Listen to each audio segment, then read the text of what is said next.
ফানকিহু মা তাবা লাকুম মিনান নিসাই মাসনা ওয়া সুলাসা রুবা। অনেক ভাই আছেন এই আয়াতটার ব্যাখ্যা একটু উৎসাহমূলক করেন। আমি তাদেরকেও বলবো যে উৎসাহমূলক করার দরকার নেই ব্যাখ্যা। যে আল্লাহ তাআলা বলেছেনই দুই থেকেই শুরু করছেন, এজন্য দুটাই করতে হবে, এরকম করে ব্যাখ্যা করার জরুরত নেই। আল্লাহ দুই থেকে শুরু করার অর্থ হলো তাআদ্দুদ বুঝাইছে, যে তুমি একাধিক বিবাহ করো, রাখো, দুটা তিনটা চারটা রাখো। কারণ ওই সময় তো মানুষ 10টা 12টা 20টা পর্যন্ত রাখতো। এই জন্য বলছে তুমি একাধিক রাখো। তবে যদি ইনসাফ না করতে পারো তাহলে তুমি একটা রাখবা। যদি তুমি স্ত্রীর হক আদায় না করতে পারো তাহলে বান্দি রাখবা, তাহলে স্ত্রীর হকটুকু আদায় করা লাগবে না।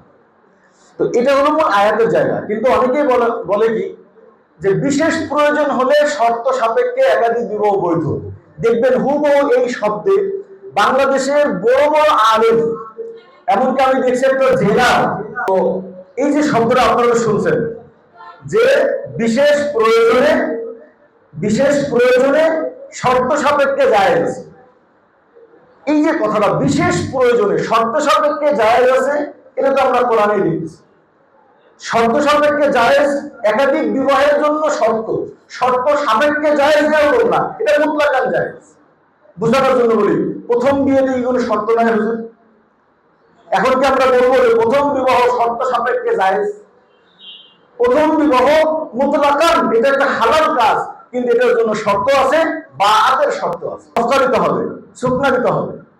ঠিক একাধিক বিবাহ জায়েজ মুতলাকান ভাবে, তুমি চাইলে ফানকিহু মা তাবা লাকুম, তোমার মন চাইলে তুমি করো, কিন্তু শর্ত হলো যখন করবা তখন ইনসাফ আদায় করতে হবে। কিন্তু এমন না যে শর্ত সাপেক্ষে জায়েজ মানে কি এটা আসলে হওয়ারই কথা ছিল না। কোন রকম শর্ত দিয়ে যার স্ত্রী সমস্যা, যার গুনাহ হয়ে যাচ্ছে, যার এক স্ত্রীতে হচ্ছে না, বিভিন্ন শর্ত পাওয়া গেলে, বিভিন্ন প্রয়োজন হলে তারপরে ইনসাফের শর্তের সাথে কোন রকম জায়েজ, এই যে কথাটা বলা হচ্ছে, এখানে যে প্রথম অংশটা যে বিশেষ প্রয়োজনে কোরআন এবং হাদিসে কোথাও, তো কোরআন এবং হাদিসে কোথাও কিন্তু নাই বিশেষ প্রয়োজন। আচ্ছা ধরেন আমার কোনো প্রয়োজন নাই, এক স্ত্রীতে আমি ভালো আছি, এক স্ত্রী আমার সমস্ত জরুরত পুরা করতেছে, এক স্ত্রী আমার বাচ্চাও দিচ্ছে, সে আমার জন্য 100% মুআফিক।